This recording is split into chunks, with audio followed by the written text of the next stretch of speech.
ketika kita bergaul atau berteman dengan orang yang beda agama pun sebenarnya yang kita jaga atau yang kita petik itu adalah bagaimana dia dengan Tuhannya dia. Nah, kita juga harus bagaimana kita dengan Tuhan kita. Seperti itu sih sebenarnya. Bukan berarti kita mengikuti dia atau mengajak dia mengikuti kita. Betul. Karena soal agama itu kan soal prinsip atau imani lagi kan. Iya. Nah gitu. Tetapi pengalaman untuk bersama-sama itu lebih kepada toleransinya tadi. Toleransi. Gitu.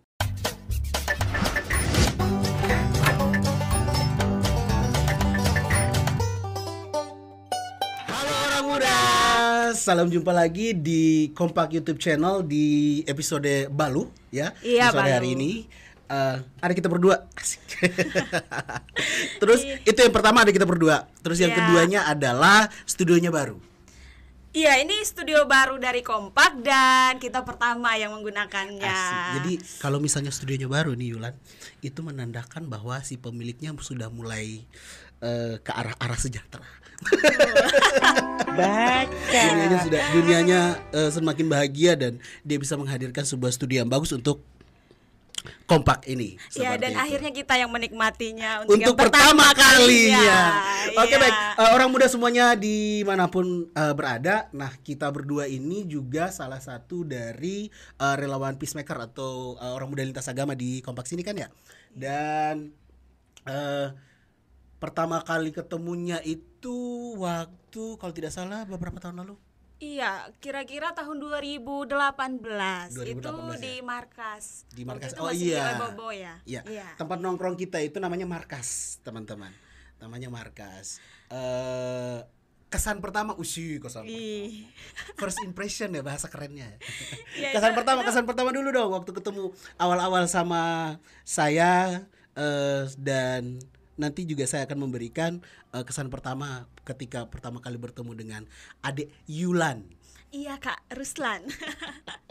Iya, jadi pertama kali ketemu itu kesannya ya saya pikir ya Kak Ruslan ini diam. What? Iya, tidak langsung menyapa. Apalagi kan saya baru pertama kali bertemu dengan Kak Ruslan. Okay. Tapi waktu itu dikenalkan sama kakak-kakak yang lain. Katanya ini Kak Ruslan, biasanya dipanggil Ulan gitu. Kak Ulan. Terus saya kaget karena nama panggilan saya juga Ulan. Jadinya dua Ulan. Dua Ulan begitu di Kompak gitu. Tapi itu pertama kali bertemu ya kesannya seperti itu. Ya, dua ulan bulu ya. Oh, bukan ulan. Itu ulat, Kak. Oke, sebenarnya ketemu sama Yulan juga itu di Kompak 2018 itu kan waktu di markas kan awal-awal. Karena memang dari dulu pribadi saya itu adalah agak sulit menyapa duluan. Iya. Agak sulit menyapa duluan karena itu mungkin human defense-nya memang seperti itu dari dulu. Tetapi lebih ngehnya Yulan ini anak Kompak itu waktu kita sama-sama terlibat di pelatihan juru bicara Pancasila. Nah, di situ baru saya ini namanya Yulan. Yulan Ya, pangkat itu, 2. Iya, Ulan pangkat 2. Memang waktu itu kan di pelatihan juru bicara Pancasila kita kan perwakilan dari Kompak. Ya, benar. Jadi akhirnya ketemu di sana dan semakin ya cukup lebih tahu lah dan cukup lebih saling kenal gitu. Ya, jadi perwakilan Kompak berbicara tentang Pancasila, berbicara tentang perdamaian, juga berbicara tentang bagaimana agar ideologi Indonesia ini tetap utuh seperti itu kan. Kesan-kesannya dong Yulan waktu selama menjadi relawan Kompak. Kalau selama menjadi relawan Kompak, awalnya kan saya bergabung dari kegiatan-kegiatan kampus. Karena Kompak sendiri kan di kampus Undana, itu karena kebetulan saya kuliah di Undana, itu kan bekerja sama dengan beberapa fakultas BEM-nya. Jadi karena saya di BEM FKIP beberapa kali ikut kegiatannya, jadi cukup ikuti begitu kegiatan-kegiatannya Kompak dengan BEM fakultas begitu, BEM FKIP, BEM FISIP dan juga BEM Hukum. Jadi saya sering ikut dan jalan-jalan ke markas. Akhirnya kegiatan-kegiatannya Kompak juga saya ikuti begitu. Saya bergabung dan ikut. Nah, untuk di Kompak sendiri saya menjadi tertarik begitu. Saya merasa saya harus belajar banyak nih di Kompak.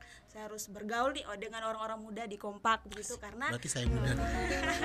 iya dong, semangatnya harus tetap muda. Oke, lanjut. Ya, jadi ketika saya gabung di Kompak dengan kakak-kakak teman-teman di Kompak orang-orang muda itu, saya merasa bahwa di sini saya bertemu dengan banyak teman-teman, banyak kakak-kakak yang bukan hanya dari satu daerah, karena saya dari Rote misalnya, ada kakak-kakak yang lain dari Sabu, dari Flores, ya, Ada dari TTS iya, juga. ada juga dari Ambon gitu. Iya. Nah, saya bertemu dengan banyak kakak-kakak di situ, juga dengan latar belakang agama yang berbeda begitu, dan saya senang karena kemudian saya merasa bahwa lingkungan saya tidak hanya ya Roteto atau Kristen tok begitu, tapi beda-beda, dan itu yang membuat saya tertarik sekali. Apalagi di Kompak ketika saya pertama kali datang, banyak kakak yang menyebutkan di Kompak itu kita akan belajar untuk merayakan keberagaman. Itu aduh sangat terkesan buat saya gitu Amazing ya, Kak Ruslan. keberagaman. Kalau misalnya berbicara tentang keberagaman sendiri, di NTT-nya memang sudah beragam ya. Iya, sudah sangat. beragam, sangat beragam sih. Dan sebagai orang komunitas Kompak juga kita sangat ingin menjadi ikon dari keberagaman itu sendiri, sehingga kita memilih mendedikasikan diri, mendedikasikan waktu untuk menjadi relawan pemuda lintas agama di Kompak. Betul sekali Kak. Seperti itu. Iya. Jadi ya berbagai keberagaman itu yang membuat kita tertarik untuk kemudian harus berdampingan nih dengan teman-teman yang beragam ini. Nah, gitu. Kemudian kita melakukan sesuatu yang selama ini memang juga dilakukan oleh Kompak yang menyentuh keberagaman itu sendiri. Siap. Gitu. Tadi kan Yulan bilang kegiatan Kompak A, B, C, D. Kegiatannya seperti apa yang sudah pernah Yulan ikuti dan Yulan merasa cukup tertarik dengan kegiatan-kegiatan Kompak yang ada? Iya, kalau kegiatan itu sering kegiatan dengan teman-teman dari kelurahan ya, dari kelurahan, pemuda kelurahan, pemuda desa, kemudian teman-teman dari kampus, berbagai kampus juga di Kota Kupang, dan teman-teman aktivis itu ada organisasi-organisasi nasional dan juga organisasi lokal. Itu kegiatan-kegiatan untuk membahas tentang keberagaman, membahas tentang isu-isu yang ya ada kaitannya dengan nilai yang diperjuangkan oleh Kompak begitu. Lalu iya, satu juga yang buat saya sangat merasa senang, merasa tertarik itu bagaimana saya dengan bergabung dengan teman-teman kakak-kakak yang ada di Kompak untuk membuat konten-konten perdamaian gitu. Jadi jalan-jalan buat konten begitu untuk untuk mengkampanyekan nilai-nilai yang diperjuangkan oleh Kompak di media sosial gitu. Konten kemarin itu konten apa saja yang menjadi media kampanye Kompak yang Yulan sempat ikuti? Iya, waktu itu saya sempat dengan beberapa teman itu jalan-jalan ke beberapa rumah ibadah. Jadi kami ke gereja Katolik, gerejanya teman-teman Katolik, kemudian kami ke masjid, kami juga ke teman-teman Hindu begitu. Kami datang untuk membuat video dan wawancara juga dengan teman-teman di sana untuk berbagi tentang keberagaman gitu. Jadi kemudian selain itu juga untuk di Kompak itu salah satu hal lagi yang sangat menarik itu ketika saya bergabung dengan teman-teman untuk menjadi relawan penjagaan sholat Id. Iya, di beberapa tempat. Itu pengalaman pertama. Iya, keren. itu sangat-sangat berkesan, dan juga waktu itu saya sempat mempostingkan di media sosial saya dan teman-teman saya di luar daerah NTT misalnya, itu ada beberapa yang komentar, wah di NTT teman-teman keren ya bisa lakukan itu begitu. Artinya bahwa memang kerja-kerja Kompak dilihat loh oleh orang lain, dan itu keren bagi saya. Memang sebelum bergabung sama Kompak, Yulan belum pernah terlibat dalam kegiatan yang misalnya salah satunya seperti menjaga sholat Id gitu, apa segala macam. Belum, karena belum. Iya, itu saya masuk ke Kompak kan untuk melakukan dan kemudian tergabung dalam kegiatan-kegiatan seperti itu waktu kuliah ya, dan waktu SMA di tempat saya itu saya pemukiman saya agak jauh dengan teman-teman yang beragama lain begitu. Jadi saya tidak punya pengalaman itu, dan itu menjadi hal yang luar biasa bagi saya. Kalau di tempatnya Yulan itu semuanya seagama Iya. sudah dalam komunitasnya. Iya. Setelah datang ke Kupang baru ke kota Kupang lah, Iya. lebih tepatnya baru merasakan ada heterogennya. Iya, betul seperti sekali itu. Kak. Sip, Nah, untuk Kak Ruslan sendiri bagaimana nih pengalaman di Kompak? Pasti Kak Ruslan pengalamannya sudah cukup banyak dan saya juga dengar-dengar Kak Ruslan pernah ke Swiss ya? Atau kemana tuh? Seputar Swiss ya. Iya, di Seputar Swiss. wilayah Soe dan sekitarnya. Iya, seputar wilayah Soe. Nah, di Swiss itu buat apa Kak? Dan itu ya pastinya dari Kompak ya. Itu kegiatannya seperti apa di sana? Boleh diceritakan Kak pengalamannya? Perwakilannya dari Kompak. Perwakilan Iya, dari dari Kompak. Kompak. Jadi bukan mau sombong sih, aduh. Sombong saja tidak apa-apa Kak. Sombong amat. Jadi di tahun 2017 kemarin tuh teman-teman sobat muda, saya mewakili Kompak itu menghadiri kegiatan UPR Appreciation di Swiss, lebih tepatnya di kota Jenewa, selama 1 minggu. Jadi Kompak ini punya kerjasama dengan satu lembaga namanya AFSC. Nanti Yulan juga bisa cerita tuh ya, karena pernah terlibat project dengan AFSC. Iya, betul. Nah, AFSC ini juga punya link channelnya lagi dengan Quaker House yang ada di Jenewa, Swiss. Nah, kebetulan waktu itu Quaker House mengundang salah satu relawan Kompak untuk bisa turut hadir dalam UPR Appreciation untuk memberikan atau sepertinya bukan memberikan atau mengevaluasi, mungkin seperti itulah. Kita bercerita tentang isu yang sedang dikampanyekan oleh Kompak sendiri. Nah, kita kan fokusnya kepada kebebasan beragama dan berkeyakinan kan. Ya, di mana ini menjadi fokus kita sekali sih. Fokus kita, dan di Swiss itu selama 1 minggu itu bukan jalan-jalan teman-teman, itu kerja, capek. Capek sekali. Nah, yang paling lucu, yang paling uniknya itu adalah ketika waktu ke Swiss itu kan paspor saya fotonya masih cepak. Iya. Ya, itu paspor. Ketika buat visa agak gondrong. Waktu mulai melakukan perjalanan ke Swiss itu gondrong diikat kan. Iya. Brewokan kan. Udah. Sampai di Jeddah itu saya dimasukkan ke ruang isolasi. Ya, itu kenapa? Itu karena perbedaan foto antara visa sama paspor. Dikira orang lain ya. Atau dokumen palsu mungkin. Iya. Jadi petugasnya begini. Lihat lagi. Nama kamu siapa? Lihat lagi. Yakin nama kamu Ruslan gitu. Iya, karena dikira dipalsukan ya dokumennya. Iya, karena kan gondrong, brewokan, kumisan.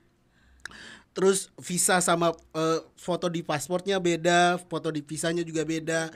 Itu, dan negara Swiss ini Yulan harus ketahui dan teman-teman muda juga, Swiss ini adalah negara teraman di dunia.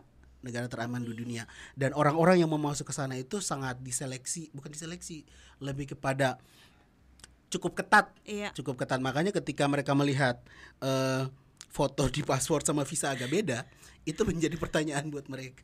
Itu lucu. Tapi keren sih, keren. Uniknya itu yang bikin keren.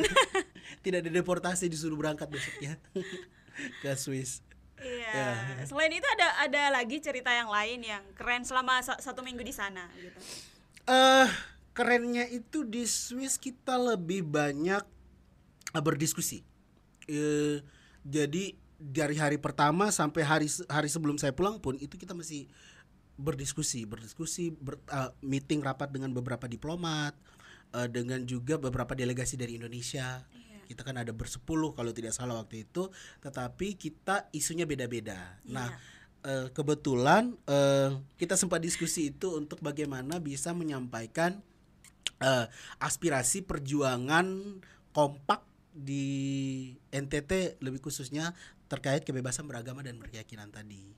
Seperti itu. Jadi diskusi dari pagi sampai malam, jam 10 malam, pulang naik tram kan. Tram bukan presiden Amerika ya, tapi ini kereta listrik.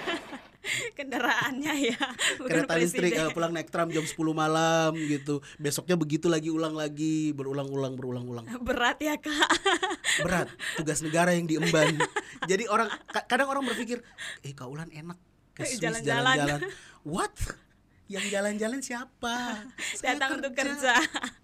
Saya ke sana kerja. Tapi setidaknya punya cerita, pernah ke Iya, Swiss. setidaknya punya cerita ke sana. Jadi yang uniknya itu adalah ternyata setelah sampai di gedung PBB itu Yulan, Iya. baru saya flashback. Oh iya, ini gedung PBB ini saya pernah memimpikannya di tahun 2010. Oh iya. Tahun 2010.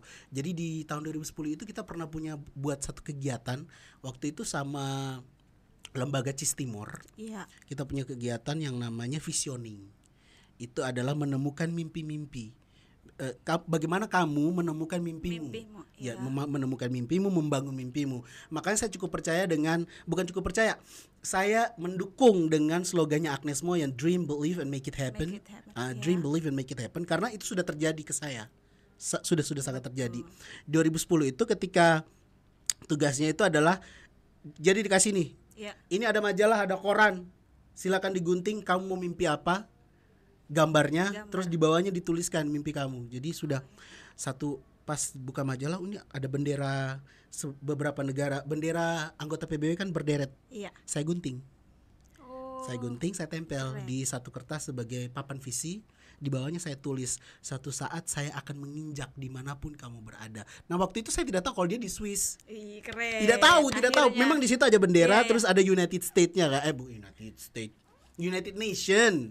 Ada tulisan United Nation. Cuman tulisan, jadi 2010 itu kayak seperti mimpi-mimpi aja lah gitu. Mau tercapai tidak tercapai, ini Swiss, siapa mau bayar siapa? Gitu. Yang mau bayar siapa ini ke Swiss itu kan? Jadi mimpi aja.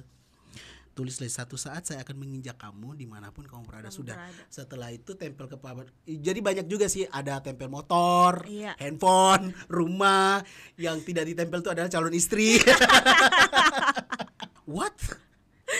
Ya, itu lebih berat ya Kak. Belum kepikiran. Harusnya itu kepikiran ya. Iya. Foto wisuda saya tempel semuanya buat papan visi kan. Visi 2010 itu visi untuk 2020. Jadi visioning itu kamu membuatnya dia 5 sampai 10 tahun ke depan. Jadi Kak Ruslan memilih 10 tahun. Jadi jangka waktu dari 2010 sampai 2020 dari semua yang ada di papan visi itu sudah harus saya capai. Jadi bukan berarti tiap hari dimimpikan, tidak. Jadi dibuat, dituliskan, ditempel, sudah selesai. Hilang tuh. 2012 kuliah ternyata.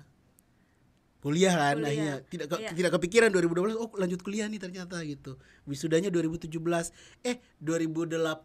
Wisudanya baru Septembernya 2017. Tetapi ke Swissnya April 2017. Wah, jadi sebelum wisuda ya? Sebelum wisuda sudah berangkat gitu. Jadi keren. Sampai di Swiss itu baru merasa, ini kan dulu pernah saya mimpikan gitu. Akhirnya tercapai. Sempat awalnya ragu-ragu sama teori mimpi, tapi ya mulai saat itu saya sangat percaya sama teori mimpi. Sama teori mimpi buat anak-anak muda, orang-orang muda di luar sana, jangan pernah takut atau berhenti untuk bermimpi. Karena ketika kita bermimpi, semesta akan membantu kita untuk mewujudkan mimpi itu dengan berbagai cara. Seperti itu sih. Iya, keren. Itu pengalaman yang saya alami. Selama di Kompak. Ada di sini ya, Kak. Oh ya, berbicara mengenai Kompak dan AFSC, kan Yulan juga terlibat dalam beberapa proyek dengan AFSC ya. Bisa diceritakan dong?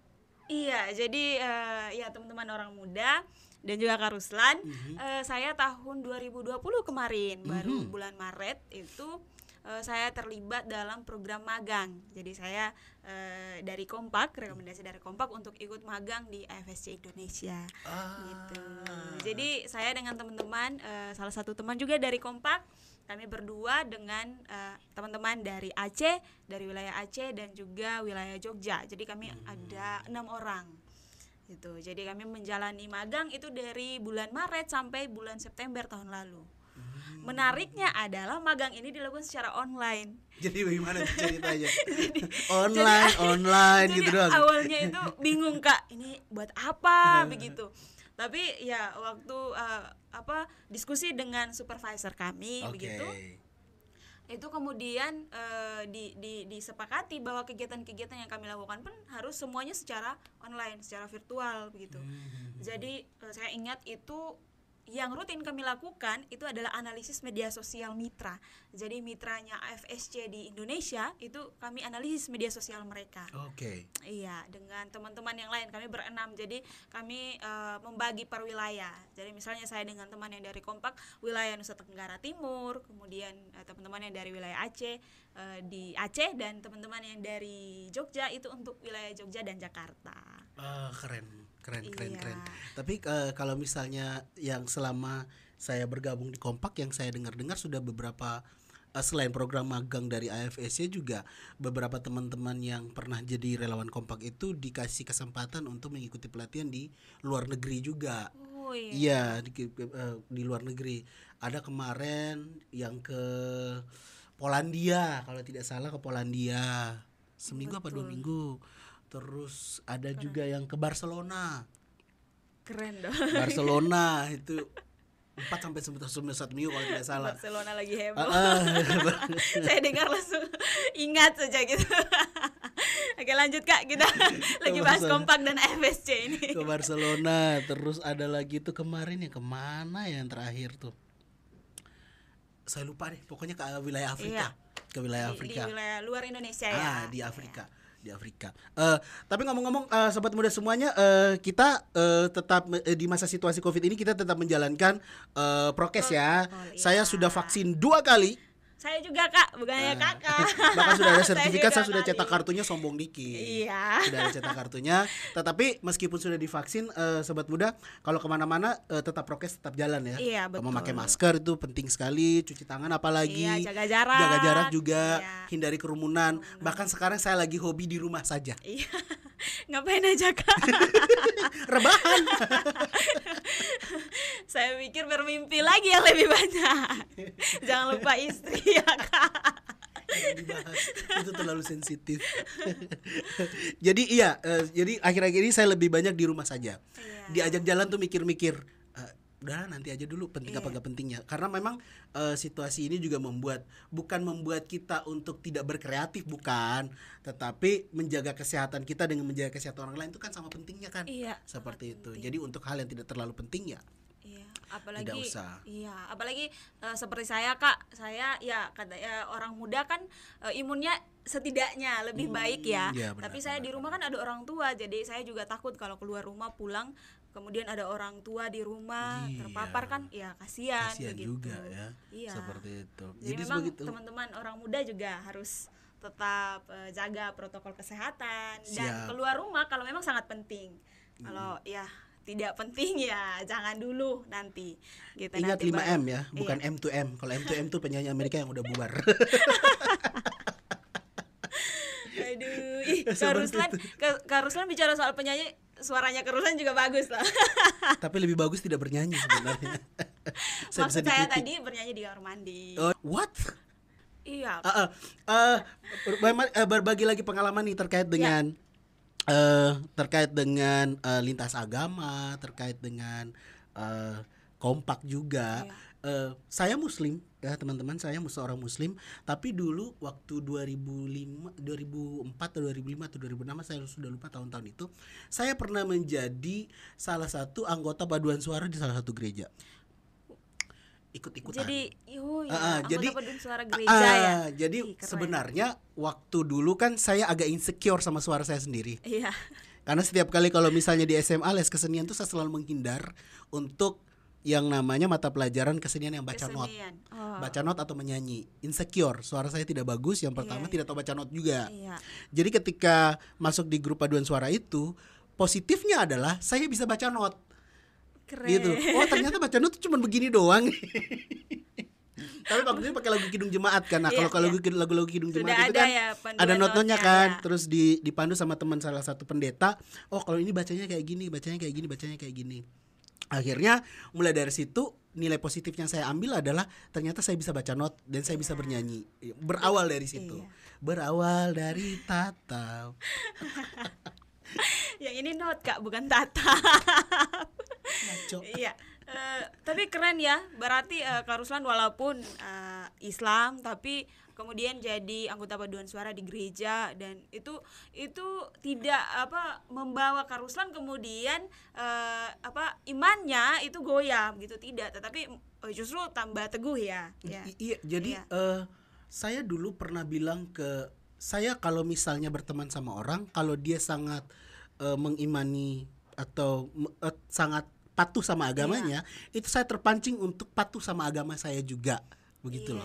Jadi dia menjadi cerminan, karena dia mencintai Tuhannya dengan sangat, saya juga akan belajar untuk mencintai Tuhan saya dengan sangat. Nah seperti itu. Jadi ketika kita bergaul atau berteman dengan orang yang beda agama pun, sebenarnya yang kita jaga atau yang kita petik itu adalah bagaimana dia dengan Tuhannya dia.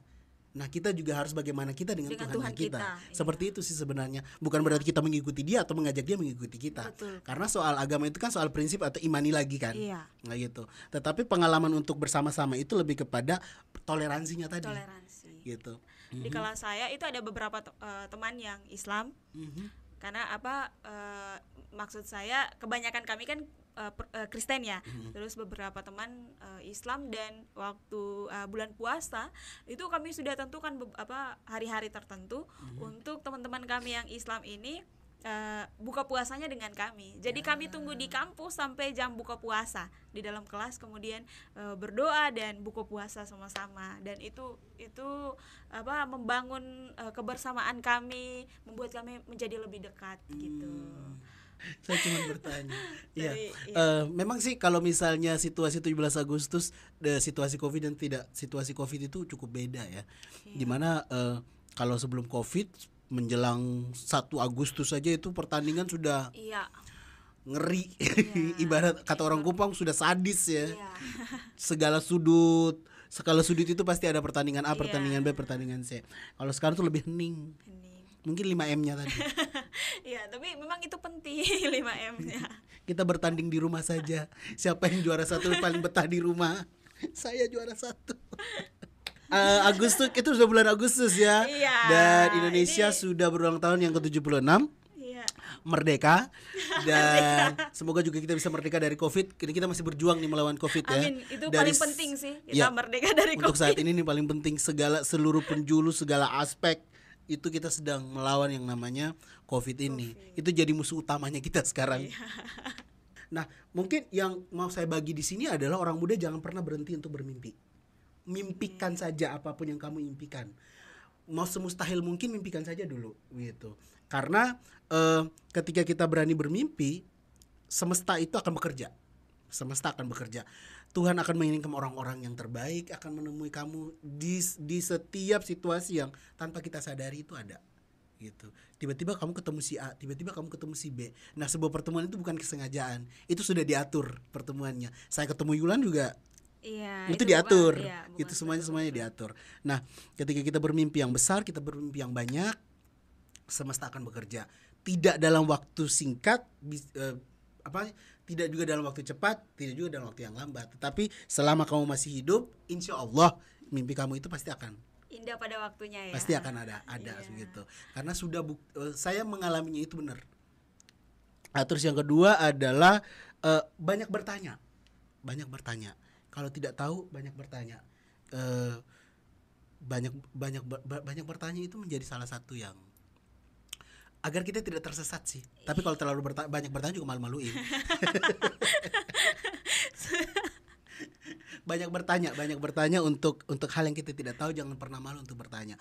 Terus yang ketiga, saya lebih kepada jangan pernah takut untuk dikritik. Jangan pernah malu menerima kritik, begitu.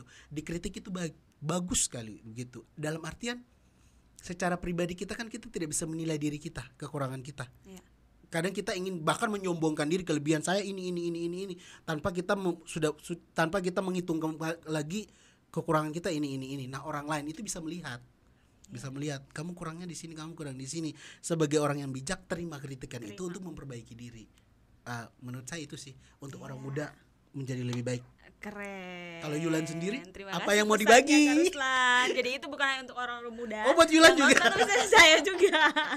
Kalau saya singkat sih Kak, terus tebarkan kebaikan orang-orang muda dimanapun lingkungan kalian berada, begitu. terus tebarkan kebaikan, karena ketika kita terus memberi diri untuk ada dalam kerja-kerja baik, untuk ada dalam kebaikan apapun itu yang kita lakukan, percayalah bahwa tidak cepat, seperti yang tadi Kak Ruslan bilang, tidak cepat, tidak juga terlalu lama, tetapi hal-hal yang baik pula lah yang akan kita alami gitu, akan berbalik kepada kita. Jadi ya kalau kita berbuat baik, pasti kebaikan juga akan datang menyapa kita. Mungkin itu saja untuk orang-orang muda. Kalau bahasa Inggrisnya just a matter of time. Just a matter of time itu adalah akan indah pada waktunya. Hanya tunggu waktu aja gitu. Tuhan kan tidak pernah salah kan ya. Tuhan tidak pernah salah. Jadi jangan pernah menyalahkan Tuhan. Seperti itu sih kalau buat anak-anak muda, tetap bermimpi yang besar. Ya, terima kritikan dengan baik, terima dengan bijak, dan rubah diri menjadi lebih positif lagi. Iya, lebih positif. Saya Ruslan di sini teman-teman. Dan saya Yulan. Kami mau pamit dulu dalam channel Baluh kali ini, dan kita bakal ketemu lagi di channel-channel berikutnya. Tenang saja. Iya, dengan bahasan yang berbeda. Asik. Salam kompak selalu dan salam sehat pastinya. Salam sehat juga untuk kita semuanya. Dadah. Dadah.